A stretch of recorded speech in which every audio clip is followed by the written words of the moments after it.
देखिए फ्रेंड्स, यहाँ पर मैंने आलू का जो मैश होता है वो बनाकर रेडी रख लिया है। देखिए स्टफिंग। और यहाँ पर रात में ही मैंने आटा गूंद लिया था, काफ़ी अच्छे से सॉफ्ट हो गया है। तो आटा हमारा काफ़ी अच्छे से फूल चुका है। यहाँ पर चटनी मैंने बना ली है, तो अब बनाएंगे पराठे। यहाँ पर मैंने अज़मा के लिए बटर और चीज़ निकाल के रखा है। अज़मा चीज़ और बटर में खाना पसंद करती है। तो देखिए फ्रेंड्स, यहाँ पर मैंने पराठे बनाना स्टार्ट कर दिया है। और यहाँ पर आज के जो पराठे हैं वो काफ़ी ज़्यादा लेट बन रहे हैं।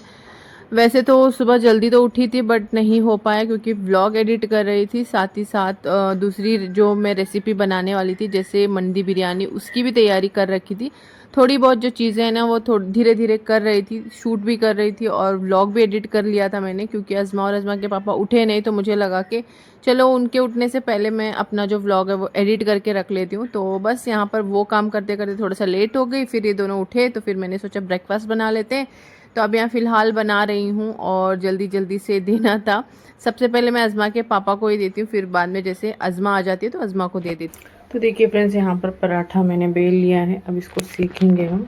तो देखिए फ्रेंड्स, पराठे भी मैं पूरन पोली के जैसे ही बनाती हूँ, जैसे मैं पूरन पोली बनाती हूँ, मतलब इसी वाले जो आयरन का जो मेरे पास प्लेट है उसी में बनाती हूँ। मुझे इसी तरह से बनाना अच्छा लगता है और मुझे ये कंफर्टेबल लगता है। मुझे सूखे आटे से बेल कर बनाने में नहीं जमता है, क्योंकि वो पूरन मतलब जो भी अंदर की स्टफिंग है वो बाहर निकल जाती है, तो मुझे नहीं अच्छा लगता है, हाथों पे चिपक जाता है। तो इस वजह से मैं इस तरह से ऑयल लगाकर बेल लेती हूँ, मुझे अच्छा लगता है और बाद में ज़्यादा ऑयल लगाने की ज़रूरत नहीं पड़ती है। तो देखिए फ्रेंड्स, यहाँ पर मंदी बिरयानी हमारी रेडी हो चुकी है, बस दम पे छोड़ना है। पानी कम हो चुका है चावलों में, तो अब मैं यहाँ पर दम पे छोड़ने की तैयारी कर रही हूँ। तो यहाँ पर मैंने रेसिपी शूट कर रखी है, अब समझ नहीं आ रहा है कि शेयर करूँ या नहीं। तो अगर आप बोलेंगे, कमेंट करेंगे तो मैं ज़रूर से शेयर करूँगी, क्योंकि मैंने काफ़ी बार शेयर किया हुआ है, तो अब इस बार सोच रही हूँ शेयर करूँ या नहीं। तो देखिए फ्रेंड्स, यहाँ पर मंदी बिरयानी को दम पे तो छोड़ दिया है, काम हो गया है, बस बर्तन धोने हैं। इससे पहले भी मैंने इतने बर्तन धोए थे। और यहाँ पर मैंने कुछ अचानक से देखा है, जब मैं यहाँ पर खड़ी थी तो मुझे अचानक से कुछ दिखा। ये देखिए, एक छोटा सा कीड़ा है, वो घर बना रहा है। ये देखो, मट्टी कच्ची क्यों डाल रहा है मालूम है? लड़का बहुत खराब हुआ। तो देखिए फ्रेंड्स, यहाँ पर एक कीड़ा आया था जिसने यहाँ पर घर बनाने की कोशिश की है। हमने उसको भगा दिया है, क्योंकि वो कीड़ा थोड़ा सा डेंजरस लग रहा था। तो अज़मा के पापा ने कहा कि वो काट भी सकता है, काटने वाला ही कीड़ा है, विंडो को बंद कर दो। तो जैसे मैं विंडो में बर्तन रख रही थी तो मुझे हल्की सी आवाज़ सुनाई दी, तो मैंने सोचा देखते हैं। तो पहली बारी मैं कुछ इस तरह से देख रही थी कीड़े को घर बनाते हुए। वैसे घर बनाया हुआ ज़रूर देखा है मिट्टी का, लेकिन बनाते हुए पहली बार देख रही। देखिए फ्रेंड्स, यहाँ पर सारे बर्तन मैंने धो दिए हैं। ये ब्रेकफास्ट के मैंने धोए थे, अब जो कुकिंग हुई है उसके मैंने धो दिए हैं। बस इस विंडो को अब बंद कर देंगे, क्योंकि ना वहाँ से एक कीड़ा आ रहा है, मुझे डर लग रहा है इस वजह। तो बिरयानी माशाल्लाह बहुत अच्छे से दम हो चुकी है। तो देखिए फ्रेंड्स, यहाँ पर हमारी बिरयानी दम हो गई थी। तो यहाँ पर अभी हम लंच कर रहे हैं, हमारा दस्तरखान लग चुका है। तो बस यहाँ पर प्लेट्स को साफ़ करके तो अब मैं सर्व कर दूंगी। तो यहाँ पर अज़मा के पापा और अज़मा को पहले सर्व कर देंगे, उसके बाद मैं भी खा लूँगी। तो आज हमारा जो लंच है ना वो 3 बजे शायद हम बैठे थे। वैसे अज़मा के पापा आज बाहर नहीं गए थे संडे के दिन, वैसे वो बाहर जाते हैं तो नहीं आते हैं जल्दी, मतलब 4:30 बजे तक वो आते हैं। तो मैं उनका इंतज़ार करती बैठती हूँ, अज़मा को दे देती हूँ, अज़मा अपना लंच कर लेती है। उसके बाद अज़मा के पापा जब आते हैं मैं उनके साथ बैठकर लंच करती हूँ, क्योंकि हमारा जो संडे का ब्रेकफास्ट है वो बहुत ज़्यादा लेट हुआ होता है, 11:30 या फिर 12 बजे तक हो जाता है, तो भूख भी नहीं लगती है। तो इस वजह से मैं इंतज़ार करती रहती हूँ, जैसे अज़मा के पापा आते हैं तो फिर हम दोनों मिलकर लंच करते हैं। तो संडे का हमारा जो लंच है वो थोड़ा सा लेट हो जाता है।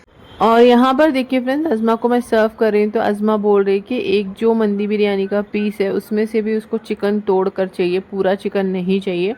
तो उसको मैंने थोड़ा सा ही दिया है, क्योंकि वो पहले से ही खाने से मना कर रही थी। तो यहाँ पर जो तोड़ा हुआ था वही चिकन का पीस मैंने लिया है, उसी में से अज़मा को तोड़ कर दिया था। तो बस चलिए अपना लंच कर लेते हैं।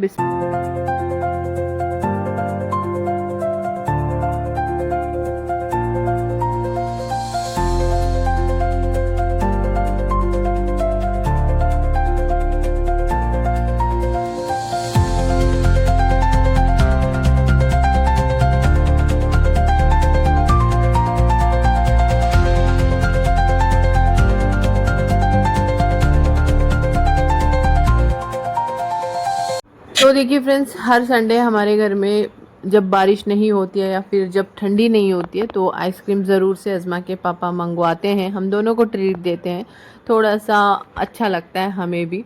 और इस संडे हम बाहर नहीं जा पाए, वैसे प्लान था हमारा जाने का, लेकिन फिर ऐसा हुआ कि अज़मा की भी तबीयत थोड़ी सी डाउन थी। आपको तो पता है उसकी आंखें थोड़ी सी इन्फेक्शन हुई हुई थी, और मेरी भी सर्दी जो है ना वैसे अभी अभी ख़त्म हुई थी। तो फिर मुझे भी लगा कि चलो इस संडे जो है ना स्किप कर देते हैं। अज़मा के पापा ने कहा कि नेक्स्ट संडे जाएंगे, तो इस वजह से आज स्किप किया है हमने। और मुझे सिल्क चाहिए था आलमंड वाला, और अज़मा को ना दूसरा वाला जो मैंने दिखाया वो चॉकलेट चाहिए था। वो डार्क चॉकलेट खाना पसंद करती है, तो उसने पूरा एक डार्क चॉकलेट खाया है। और मेरे लिए उन्होंने सिल्क मंगवाया था, पूरा मैंने खा के ख़त्म कर दिया, क्योंकि जब कुछ भी नॉनवेज खाते हैं तो थोड़ा सा मीठा खाने का मन करता है। तो मैंने ये खा लिया और अज़मा ने वो खा लिया, और अज़मा के पापा को मैंने इसी में से दे दिया था, क्योंकि वो मीठा इतना खाना पसंद नहीं करते हैं।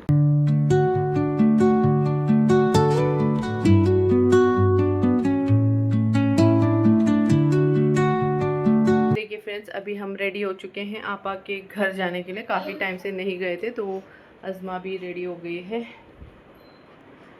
तो चलिए चलते हैं, चलिए आपा के घर चलते हैं। वहाँ जाकर थोड़ा सा बैठेंगे, बातें करेंगे, फिर उसके बाद वहाँ से आएंगे।